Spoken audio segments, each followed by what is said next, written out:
Dear students, good morning all. All are welcome to Corporate Accounting new video classroom. Last ക്ലാസ്സിൽ നമ്മൾ revenue അക്കൗണ്ടും balance ഷീറ്റും life insurance corporation അല്ലെങ്കിൽ കമ്പനീസിൽ എങ്ങനെ workout ചെയ്യാം എന്നുള്ളത് വിത്ത് അഡ്ജസ്റ്റ്മെൻറ്റ് വിത്തൗട്ട് അഡ്ജസ്റ്റ്മെൻറ്റിൽ നമ്മൾ എന്ത് ചെയ്തു വർക്കൗട്ട് ചെയ്തു. ഇനി നമുക്ക് ചെക്ക് ചെയ്യാനുള്ളത് determination of profit in life insurance business. അപ്പോൾ ലൈഫ് ഇൻഷുറൻസ് കോർപ്പറേഷനിൽ എങ്ങനെയാണ് പ്രോഫിറ്റ് ഡിറ്റർമിൻ ചെയ്യുക എന്നുള്ളതാണ് നമ്മൾ ചെക്ക് ചെയ്യുന്നത്. അപ്പോൾ നമ്മളുടെ ഒരു ധാരണ, അതായത് ഒരു ഇൻഷുറൻസ് കമ്പനിയിൽ പ്രീമിയം റിസീവ് ചെയ്യുന്നതാണ് ആ കമ്പനിയുടെ പ്രോഫിറ്റ് എന്നുള്ളതാണ്.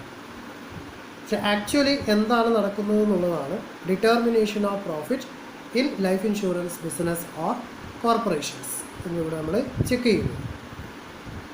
A life insurance policy is usually taken four A number of years. നമുക്കറിയാം, ജനറൽ ഇൻഷുറൻസ് പോളിസി എടുക്കുന്നത് 1 ഇയറിനാണ്. പിന്നീട് അത് ത്രൂ ഔട്ട് ദ ലൈഫിൽ ആവശ്യമാവുകയാണെങ്കിൽ റിന്യൂവൽ നടത്തുകയാണ് ചെയ്യുക. ഓരോ 1 ഇയർ കഴിയുമ്പോഴും റിന്യൂവൽ നടത്തണം. ഏതിൽ? General insurance. എന്നാൽ ലൈഫ് ഇൻഷുറൻസ് പോളിസി നമ്മൾ എടുക്കുന്നത് നമ്പർ ഓഫ് ഇയേഴ്സിനാണ്. അപ്പോൾ എപ്പോഴാണ് ലൈഫ് ഇൻഷുറൻസിൻ്റെ പോളിസി കിട്ടുക? 2 ഓപ്ഷനാണുള്ളത്. ഒന്ന് either maturity or death of the person. അപ്പോൾ പോളിസി ഹോൾഡറിൻ്റെ ഡെത്തോ അല്ലെങ്കിൽ എക്സ്പയറി അല്ലെങ്കിൽ മെച്യൂരിറ്റി ആകുന്ന സമയത്താണ് ഇതിൻ്റെ ക്ലെയിം ഡിക്ലെയർ ചെയ്ത് കൊടുക്കുക. In case of life insurance, life insurance is a long term contract. Okay, അതായത് usually taken for number of ഇയേഴ്സിനാണ്. അതുകൊണ്ട് തന്നെ life insurance is a long term contract. The premium received on such long-term contract cannot be treated as income for ascertaining the profit for the year in which the premiums are received. അപ്പോൾ premium receive ചെയ്തതുകൊണ്ട് ആ premium amount കമ്പനിയുടെ profit ആണ് എന്ന് treat ചെയ്യാൻ സാധ്യമല്ല. കാരണം കമ്പനിയുടെ പ്രീമിയം അടക്കുന്നത് ഇപ്പോൾ ആകസ്മികമായിട്ട് ആക്സിഡൻ്റലി ഒരു ഡെത്ത് കമ്മിറ്റ് ചെയ്താൽ ആ ഇൻഷുർഡ് എന്ത് ചെയ്യുന്നില്ല, പിന്നെ ഇൻഷുറൻസിൻ്റെ പ്രീമിയം അടക്കുന്നില്ല. അപ്പോൾ അങ്ങനത്തെ ഒരു കേസ് വരുമ്പോൾ ഇൻഷുറൻസിൻ്റെ പ്രീമിയമാണ് ഇൻഷുറൻസ് കമ്പനിയുടെ പ്രോഫിറ്റ് എന്ന് പറയുന്നത് ഒരു ന്യായമായ രീതി അല്ല. The claim will arise either on death or the expiry of the period of the policy. നമ്മൾ പറഞ്ഞു കഴിഞ്ഞു, ലൈഫ് ഇൻഷുറൻസിൻ്റെ പോളിസിയുടെ ക്ലെയിം ഡിക്ലെയർ ചെയ്യുന്നത് ഒന്നുകിൽ എക്സ്പയറി ആവണം അല്ലെങ്കിൽ പോളിസി ഹോൾഡറിൻ്റെ ഡെത്ത് സംഭവിക്കണം. This implies that the future premium on the policy may or may not be received depend upon the existence of the insured. നമ്മൾ പറഞ്ഞു കഴിഞ്ഞു, അതായത് ഇൻഷുർഡിൻ്റെ ഡെത്ത് ആകസ്മികമായി സംഭവിച്ചു കഴിഞ്ഞാൽ എന്ത് ചെയ്യും? സ്വാഭാവികമായും അയാളുടെ ഭാഗത്ത് ഇപ്പോൾ എത്ര പീരിയഡിലേക്ക് അയാൾ കോൺട്രാക്റ്റ് എൻ്റർ ചെയ്തിരുന്നാലും ആ ഒരു പ്രീമിയം എമൗണ്ട് ഫ്യൂച്ചർ പീരിയഡിൽ may or may not be received. Okay, there is a gap between claims which are expected to arise and premiums which are expected to be received. അപ്പോൾ ആ claim declare ചെയ്ത് കൊടുക്കുന്നതും premium amount വരുന്നതും തമ്മിൽ entirely ഒരു different ഉണ്ടാവും. This gap is known as the net liability of the insurance company. അപ്പോൾ അങ്ങനെ ഒരു ഡെത്ത് സംഭവിക്കുകയാണെങ്കിൽ ഇൻഷുറൻസ് കമ്പനിയിലേക്ക്, അതായത് ലൈഫ് ഇൻഷുറൻസ് കമ്പനിയിലേക്ക് പ്രീമിയം എമൗണ്ട് വരാൻ പോകുന്നില്ല. അപ്പോൾ അവിടെ ഒരു ലയബിലിറ്റി അറൈസ് ചെയ്യും. Then this gap is known as the net liability of the insurance company. Net liability is the excess of present value of future claims of current policies over the present value of premium to be received in future in respect of current policies. അതായത് നമ്മൾ ഒരു long term കോൺട്രാക്റ്റിൽ agree ചെയ്യുമ്പോൾ claim amount നേരത്തെ predetermined ആണ്. അതുകൊണ്ടാണ് life insurance is a assurance എന്ന് പറയുന്നത്. അപ്പോൾ ആ സം എമൗണ്ട് അഷ്വർ ചെയ്ത് കഴിഞ്ഞതാണ്. അപ്പോൾ അതിൻ്റെ മുമ്പായിട്ട് തന്നെ ഇൻഷുർഡ് ഡെത്ത് സംഭവിക്കുകയാണെങ്കിൽ ഇൻഷുറൻസ് കമ്പനിക്ക് ലയബിലിറ്റി അറൈസ് ചെയ്യുകയാണ്. എന്ന് പറഞ്ഞാൽ നമ്മൾ ഇപ്പോൾ പ്രസൻറ്റ് ടൈമിൽ തീരുമാനിച്ചിട്ടുള്ള ക്ലെയിം എമൗണ്ട് ഫ്യൂച്ചർ പീരിയഡിൽ കൊടുക്കുമ്പോൾ ആ ഫ്യൂച്ചർ പീരിയഡിൽ പ്രീമിയം വരാതെയാണ് എന്ത് ചെയ്യുന്നത്, ഈ ക്ലെയിം എമൗണ്ട് ഡിക്ലെയർ ചെയ്ത് പോകുന്നത്. അപ്പോൾ ഇൻഷുറൻസ് കമ്പനിക്ക് മണി വാല്യൂവിൽ നല്ല മാറ്റങ്ങൾ സംഭവിക്കും. അപ്പോൾ നല്ലൊരു ഹ്യൂജ് ലയബിലിറ്റി കമ്പനിക്ക് അറൈസ് ചെയ്യുകയും ചെയ്യും. This net liability on all outstanding policies must be ascertained in order to find out the profit of life insurance business. This net liability on all outstanding policies must be ascertained in order to find out the profit of the insurance policies. ഇപ്പോൾ നമ്മൾ outstanding policies amount ഒക്കെ ഉണ്ടെങ്കിൽ എന്ത് ചെയ്യണം, ഇത് fully ആയിട്ട് recover ചെയ്യേണ്ടി വരും കമ്പനിക്ക്. അങ്ങനെ ഉണ്ടെങ്കിൽ മാത്രമാണ് എന്ത് ചെയ്യാൻ പറ്റുള്ളൂ, ഈ ആകസ്മികമായിട്ടുള്ള ഡെത്ത് മുഖാന്തരം ഇൻഷുറൻസ് കമ്പനിയിലേക്ക് വരുന്ന പ്രീമിയം എമൗണ്ടിൻ്റെ ഡിലേ സംഭവിച്ചിട്ടുണ്ടെങ്കിൽ അല്ലെങ്കിൽ അത് സ്റ്റോപ്പ് ചെയ്ത് പോയിട്ടുണ്ടെങ്കിൽ സ്വാഭാവികമായും ഈ ഔട്ട്സ്റ്റാൻഡിങ് എമൗണ്ടിനെ ഡിപ്പെൻഡ് ചെയ്തുകൊണ്ട് അതിനെ ഓവർകം ചെയ്ത് പോകാൻ വേണ്ടി ട്രൈ ചെയ്യും. Then this calculation is done by experts called actuaries. അപ്പോൾ ആ ഒരു ലാബിലിറ്റിയും അതിന് വേണ്ട പ്രോഫിറ്റബിലിറ്റിയും കാൽക്കുലേറ്റ് ചെയ്യാൻ വേണ്ടിയിട്ടുള്ള ഒരു ടീം, ഒരു എക്സ്പേർട്സ് ഉണ്ടാവും. ആ എക്സ്പേർട്സിനെയാണ് ആക്ച്വറീസ് എന്ന് അറിയപ്പെടുന്നത്. The process by which the net liability is ascertained by actuaries is called actuarial valuation. അപ്പോൾ ആ നെറ്റ് ലാബിലിറ്റി കാൽക്കുലേറ്റ് ചെയ്യലാണ് ഈ എക്സ്പേർട്ട് ആയിട്ടുള്ള ആക്ച്വറീസ് എന്ന് പറയുന്ന ടീമിൻ്റെ ഡ്യൂട്ടി അല്ലെങ്കിൽ റെസ്പോൺസിബിലിറ്റി എന്ന് പറയുന്നത്. ദെൻ അത് കാൽക്കുലേറ്റ് ചെയ്യുന്നത് ആക്ച്വറിയൽ ബേസിസ് ആണ്. അപ്പോൾ ആ ആക്ച്വറിയൽ ബേസിസിൽ അതിൻ്റെ വാല്യുവേഷന് എന്ത് ചെയ്യുന്നു, നടത്തപ്പെടും. The net liability is ascertained by actuaries once in 2 years in case of life insurance corporation of India. അതായത് 2 വർഷം കൂടുമ്പോൾ ഒരിക്കലാണ് എന്ത് ചെയ്യുന്നത്, നെറ്റ് ലാബിലിറ്റി കാൽക്കുലേറ്റ് ചെയ്യുന്നത്. Okay, in order to ascertain the profit or loss of life insurance business. അപ്പോൾ നമുക്ക് എന്ത് ചെയ്യണം, ഈ ലൈഫ് ഇൻഷുറൻസ് കമ്പനീൻ്റെ പ്രോഫിറ്റ് ആണോ ലോസ് ആണോ എന്നുള്ളത് കാൽക്കുലേറ്റ് ചെയ്യണം. അപ്പോൾ അതിൻ്റെ ഭാഗമായി the net liability is to be compared with life assurance fund on a particular date. അപ്പോൾ ആ ലൈഫ് അഷുറൻസ് ഫണ്ട് ഒരു ഫ്യൂച്ചർ പീരിയഡിൽ, അപ്പോൾ നെക്സ്റ്റ് ഫിനാൻഷ്യൽ ഇയറിൽ അഷ്വർ ആവുന്ന ക്ലെയിം എമൗണ്ട് അല്ലെങ്കിൽ അഷുറൻസ് എമൗണ്ട് എത്രയാണ് എന്നുള്ളത് നെറ്റ് ലാബിലിറ്റിയുമായിട്ട് കമ്പയർ ചെയ്യുന്നു. This comparison is done in a separate statement. അപ്പോൾ അതിലൊരു കമ്പാരിസൺ നടത്തുന്നു. ആ അതായത് നെറ്റ് ലാബിലിറ്റിയും then life assurance fund future പീരിയഡിൽ കൊടുക്കാനുള്ളതും തമ്മിലുള്ള ഒരു കമ്പാരിസൺ നടത്തും. This comparison is done in a separate statement called valuation balance sheet. അപ്പോൾ ലാബിലിറ്റിയും ക്ലെയിം എമൗണ്ട് ഡിക്ലെയർ ചെയ്ത് പോകുന്ന എമൗണ്ടും തമ്മിൽ, അതായത് ലൈഫ് അഷുറൻസ് ഫണ്ടും എമൗണ്ടും ആക്ച്വൽ ലാബിലിറ്റിയും തമ്മിലുള്ള ആ ഒരു കമ്പാരിസൺ നടക്കുന്ന സ്റ്റേറ്റ്മെൻറ്റിനാണ് എന്ത് പറയുക, വാല്യുവേഷൻ ബാലൻസ് ഷീറ്റ് എന്ന് പറയുക. ഇത് തുടർച്ചയായി യൂണിവേഴ്സിറ്റി എക്സാമുകളിൽ കോർപ്പറേറ്റ് അക്കൗണ്ടിങ് അല്ലെങ്കിൽ അഡ്വാൻസ്ഡ് ഫിനാൻഷ്യൽ അക്കൗണ്ടിങ്ങിൽ എവിടെ ഇൻഷുറൻസ് എന്ന സിലബസ് ഉണ്ടോ അവിടെ ഒക്കെ ചോദിക്കുന്ന ഒരു ഏരിയയാണ് വാല്യുവേഷൻ ബാലൻസ് ഷീറ്റ് എന്ന് പറയുന്നത്. പ്രോബ്ലം വർക്കൗട്ട് ചെയ്യാൻ തന്നെയാണ് ചോദിക്കുക.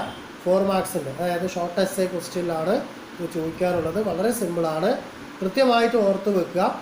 ലാബിലിറ്റിയും ലൈഫ് അഷുറൻസ് ഫണ്ടും തമ്മിലുള്ള ഡിഫറൻ്റ് ആണ് ഈ സ്റ്റേറ്റ്മെൻറ്റിലൂടെ അഷ്യൂർ ചെയ്യുന്നത് അല്ലെങ്കിൽ അത് ഡിസ്ക്ലോസ് ചെയ്യുന്നത്. അപ്പോൾ ഐദർ സർപ്ലസ് ഓർ ഡെഫിസിറ്റ് എന്ന് പറഞ്ഞാൽ ഒന്നുകിൽ പ്രോഫിറ്റ് ആയിരിക്കാം അല്ലെങ്കിൽ ലോസ് ഉണ്ടാവാം. എന്ന് പറഞ്ഞാൽ എപ്പോഴാണ് സർപ്ലസ് ഉണ്ടാവുക, that means life assurance fund if the amount of life assurance fund is more than net liability. നമ്മുടെ നെറ്റ് ലാബിലിറ്റിനേക്കാളും കൂടുതൽ ലൈഫ് അഷുറൻസ് ഫണ്ട് അവൈലബിൾ ആണെന്നുണ്ടെങ്കിൽ എന്ത് ചെയ്യില്ല, കമ്പനിക്ക് ലോസ് ഉണ്ടാവാൻ പോകുന്നില്ല. അപ്പോൾ പ്രോഫിറ്റ് അറൈസ് ചെയ്യും. If the amount of life assurance fund is more than net liability, the excess is treated as surplus or profit. Then reverse വരും. എങ്ങനെ വരിക, if net liability is more than the life assurance fund, ലാബിലിറ്റീൻ്റെ volume കൂടുതലും life assurance ഫണ്ടിൻ്റെ volume കുറവുമാണെങ്കിൽ the difference represent loss. Okay, ഇനി നമുക്ക് check ചെയ്യാനുള്ളത് വാല്യുവേഷൻ ബാലൻസ് ഷീറ്റാണ്. അതായത് എന്തിനാണ് വാല്യുവേഷൻ ബാലൻസ് ഷീറ്റ് പ്രിപ്പയർ ചെയ്യുന്നത്? ഒരു കമ്പനിയുടെ, അതായത് ലൈഫ് ഇൻഷുറൻസ് കമ്പനിയുടെ ടോട്ടൽ ഇൻകം എന്ന് പറയുന്നത് അതിൻ്റെ പ്രീമിയം റിസീവ് ചെയ്യുന്നതാണ്. അപ്പോൾ അത് ടോട്ടൽ ഇൻകമാണ്. ആ ഇൻകത്തിന് പ്രോഫിറ്റ് ആയിട്ട് എന്ത് ചെയ്യാൻ പറ്റില്ല, കാൽക്കുലേറ്റ് ചെയ്യാൻ വേണ്ടി പറ്റില്ല, അല്ലെങ്കിൽ അതിനെ കൺസിഡർ ചെയ്യാൻ വേണ്ടി പറ്റില്ല. അപ്പോൾ അതിൻ്റെ ഒറിജിനൽ പ്രോഫിറ്റ് എന്താണ്, അല്ലെങ്കിൽ ഒറിജിനൽ സർപ്ലസ് എന്താണ്, അല്ലെങ്കിൽ അതിൻ്റെ ലോസ് എന്താണ് എന്നുള്ളത് നമ്മൾ കാൽക്കുലേറ്റ് ചെയ്യണം. അപ്പോൾ ഒരു കമ്പനീൻ്റെ, അതായത് ഒരു ലൈഫ് ഇൻഷുറൻസ് കമ്പനിയുടെ ലൈഫ് അഷ്യൂർ ചെയ്യുകയാണ് ചെയ്യുന്നത്. ദാറ്റ് മീൻസ് ഒരു fixed sum of amount future പീരിയഡിൽ എന്ത് ചെയ്യാണ്, കൊടുക്കാം എന്ന് കമ്പനി നേരത്തെ ഡിക്ലെയർ ചെയ്യുകയാണ്. അപ്പോൾ ലൈഫ് ഇൻഷുറൻസിൻ്റെ കേസിൽ നമുക്കറിയാം, എക്സ്പയറി ആവുന്ന സമയം അല്ലെങ്കിൽ ഡെത്ത് ആവുന്ന സമയമാണ് പോളിസി ഹോൾഡേഴ്സിന് എന്ത് കിട്ടുക, ക്ലെയിം എമൗണ്ട് കിട്ടാൻ പോകുന്നത്. അപ്പോൾ പോളിസി എടുത്തു, ദെൻ പോളിസി ഹോൾഡർ 2 വർഷം കൃത്യമായി അയാളുടെ ഇൻഷുറൻസിൻ്റെ പോളിസി അടക്കുകയും ചെയ്തു. പക്ഷേ 3-ാമത്തെ വർഷമായപ്പോൾ പുള്ളിക്കാരന് ആകസ്മികമായി ഡെത്ത് സംഭവിക്കുന്നു. അപ്പോൾ അയാൾ എക്സ്പയറി പീരിയഡിൻ്റെ കേസിലാണ് പോളിസി എടുത്തതെങ്കിൽ ഫ്യൂച്ചർ പീരിയഡിലേക്ക് എന്ത് ചെയ്യുന്നില്ല, ഇനി അയാൾക്ക് ഇൻഷുറൻസ് പ്രീമിയം അടക്കാൻ പറ്റുന്നില്ല.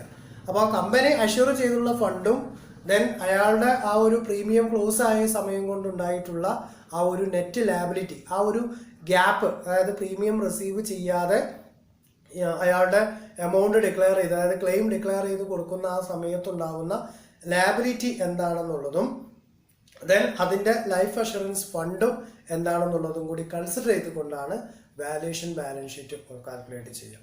അപ്പോൾ 4 മാർക്സിൻ്റെ ക്വസ്റ്റ്യൻ ആണ് വാല്യൂഷൻ ബാലൻസ് ഷീറ്റ്. നമുക്ക് ചെക്ക് ചെയ്യാം. Valuation balance sheet.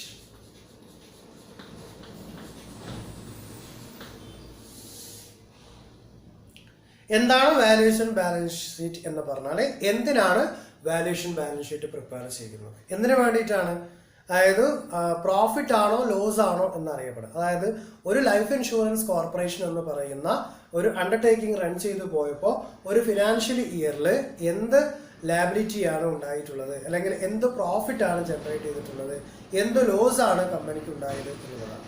അപ്പോൾ ഇത് എങ്ങനെയാണ് പ്രോഫിറ്റ് ആണോ ലോസ് ആണോ എന്ന് കാൽക്കുലേറ്റ് ചെയ്യുക, 2 ഫാക്ടിനെയാണ് കൺസിഡർ ചെയ്യുക. ഏതൊക്കെയാണ് 2 ഫാക്ട്?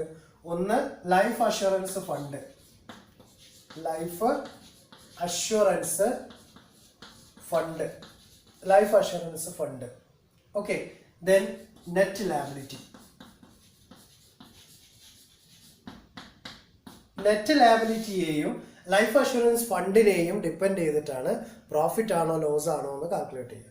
ദെൻ ലൈഫ് അഷുറൻസിൻ്റെ ഫണ്ട് കൂടുതലും നെറ്റ് ലാബിലിറ്റീൻ്റെ വോളിയം കുറവുമാണെങ്കിൽ, അതായത് ലൈഫ് അഷുറൻസിൻ്റെ ഫണ്ട് കൂടുതലും നെറ്റ് ലാബിലിറ്റീൻ്റെ വോളിയം കുറവുമാണെങ്കിൽ കമ്പനിക്ക് എന്ത് ജനറേറ്റ് ചെയ്യും, പ്രോഫിറ്റ് ജനറേറ്റ് ചെയ്യും.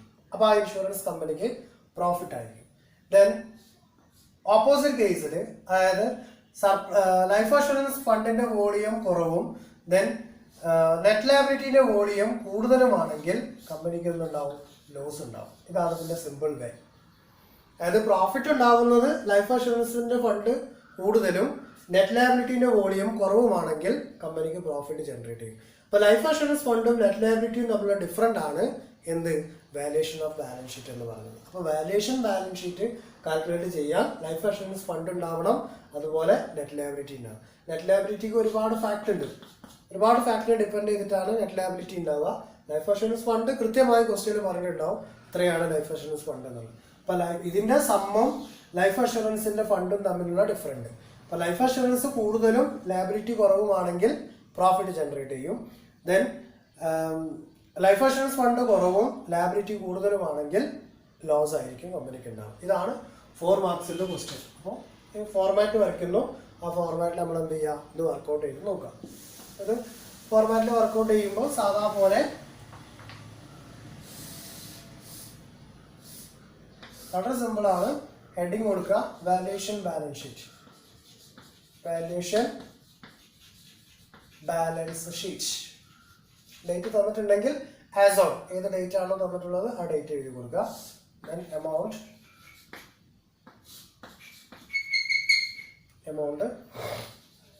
പർട്ടിക്കുലേഴ്സ്, സാധാരണ തന്നെ ആസ് യൂഷ്വൽ ആയിട്ട് റൈറ്റ് ചെയ്യും. അപ്പോൾ നമ്മൾ പറഞ്ഞ ഫോർമാറ്റ് അനുസരിച്ചിട്ട് ഇവിടെ എന്ത് വരും, life assurance fund, life assurance fund വരും. Then net liability.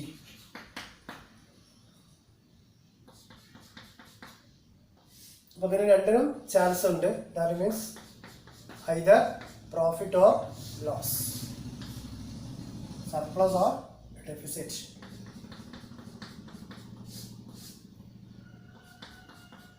അപ്പോൾ ഇവിടെ ജനറേറ്റ് ചെയ്യുന്നത് എന്തായിരിക്കും?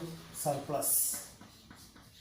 സർപ്ലസ് എങ്ങനെ ഉണ്ടാവുക? ലൈഫ് ഇൻഷുറൻസ് ഫണ്ട് കൂടുതലും നെറ്റ് ലയബിലിറ്റി കുറവുമാകുമ്പോൾ സ്വാഭാവികമായും പ്രോഫിറ്റ് ജനറേറ്റ് ചെയ്യും. Then deficiency.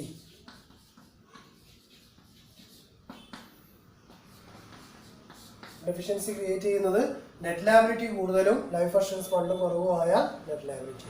വളരെ സിമ്പിൾ ആയിട്ടുള്ള ഒരു ഫാക്റ്റാണ്. 4 മാർക്സ് വളരെ സിമ്പിളായിട്ട് നമുക്ക് സ്കോർ ചെയ്യാവുന്ന ഒരു ഏരിയയുമാണ് valuation balance sheet. Then next topic disposal of surplus. Disposal of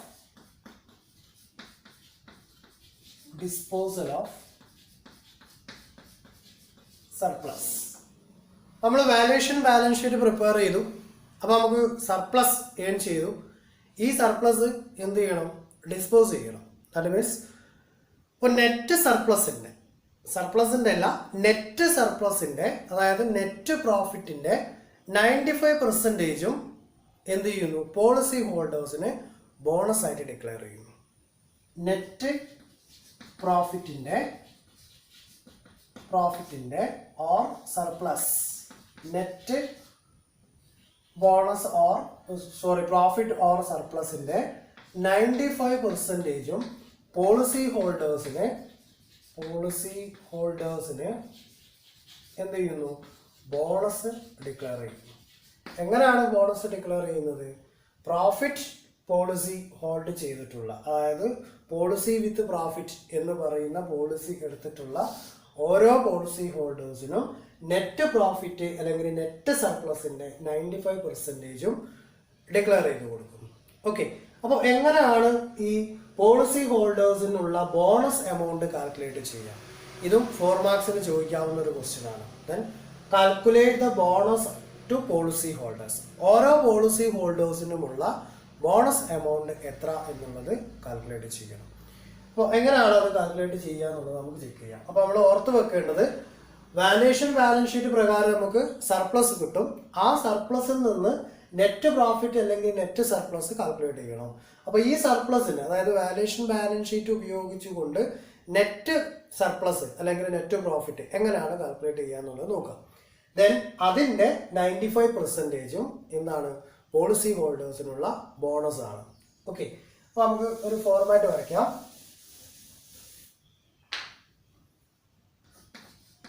bonus to policy holders. അപ്പോൾ amount of bonus to policy holders. അപ്പോൾ ഒരു പോളിസി ഹോൾഡേഴ്സിന് കിട്ടുന്ന എമൗണ്ട്, ബോണസ് ആയിട്ട് കിട്ടുന്ന എമൗണ്ട് എത്ര എന്നുള്ളതാണ് നമ്മൾ കാൽക്കുലേറ്റ് ചെയ്യാൻ പോകുന്നത്. ദെൻ വാല്യൂഷൻ ബാലൻസ് ഷീറ്റിലെ surplus of valuation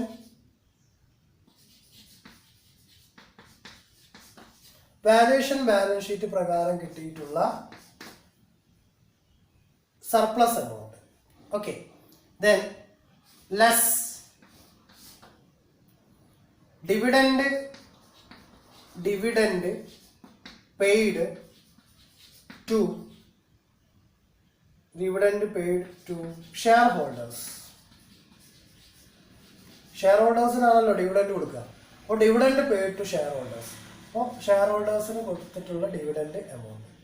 then less actuarial expenses.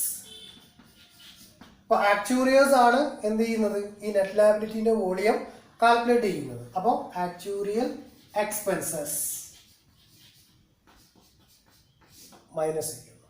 Okay, അപ്പോൾ ആക്ച്വറിയൽ എക്സ്പെൻസസ് നമ്മൾ മൈനസ് ചെയ്തു. അപ്പോൾ നമുക്കൊരു ഔട്ടർ ഫിഗർ കിട്ടി. Then add interim bonus paid. interim bonus pay ചെയ്തിട്ടുള്ളത് എന്ത് ചെയ്യുക? ഇതിൻ്റെ കൂടെ ആഡ് ചെയ്ത് പോവുക. അപ്പോൾ interim ബോണസ് എന്ന് പറഞ്ഞാൽ എന്താ? ഇടക്കാലത്ത് ബോണസ് ഡിക്ലെയർ ചെയ്ത് പോവുക. അതായത് 2 ആനുവൽ ജനറൽ മീറ്റിംഗ് കണ്ടക്ട് ചെയ്യുന്നതിൻ്റെ ഇടയിൽ ബോണസ് ഡിക്ലെയർ ചെയ്യുന്നതിനെയാണ് എന്ത് പറയുക, ഇൻ്ററിംഗ് ബോണസ്. അപ്പോൾ ഇൻ്ററിംഗ് ബോണസ് ഡിക്ലെയർ ചെയ്തിട്ടുണ്ടെങ്കിൽ അത് ഇതിൻ്റെ കൂടെ ആഡ് ചെയ്യും. ഇതാണെന്ത്, നെറ്റ് സർപ്ലസ്. പേരാണല്ലോ നെറ്റ് സർപ്ലസ്. അതായത് സർപ്ലസ് ഓഫ് വാല്യുവേഷൻ ബാലൻസ് ഷീറ്റിന്റെ എമൗണ്ട് നമുക്ക് കിട്ടി. ഇത് നമ്മൾ എന്ത് ചെയ്യണം, ആദ്യം വാല്യുവേഷൻ ബാലൻസ് ഷീറ്റ് പ്രിപ്പയർ ചെയ്യണം. അപ്പോൾ വാല്യുവേഷൻ ബാലൻസ് ഷീറ്റ് പ്രിപ്പയർ ചെയ്തു, ഇന്ന് സർപ്ലസ് കിട്ടി. ആ സർപ്ലസ് നിന്ന് dividend paid to share holders amount, അതുപോലെ ആക്ച്വറിയൽ എക്സ്പെൻസസും കൂടി മൈനസ് ചെയ്തു. ദെൻ അത് മൈനസ് ചെയ്തതിൽ നിന്ന് ഇൻ്ററിംഗ് ഡിവിഡൻഡ് പെയ്ഡ്, അതായത് പോളിസി ഹോൾഡേഴ്സിന് ഇൻ്ററിംഗ് ഡിവിഡൻഡ് ഡിക്ലെയർ ചെയ്ത് പോയി. അപ്പോൾ ആ ഡിക്ലെയർ ചെയ്ത് പോയിട്ടുള്ള ഇൻ്ററിംഗ് ഡിവിഡൻഡ് എമൗണ്ടും കൂടി ഇതിൻ്റെ കൂടെ ആഡ് ചെയ്യുക. Okay, then net surplus. ഇനി ഈ നെറ്റ് സർപ്ലസിൻ്റെ 95%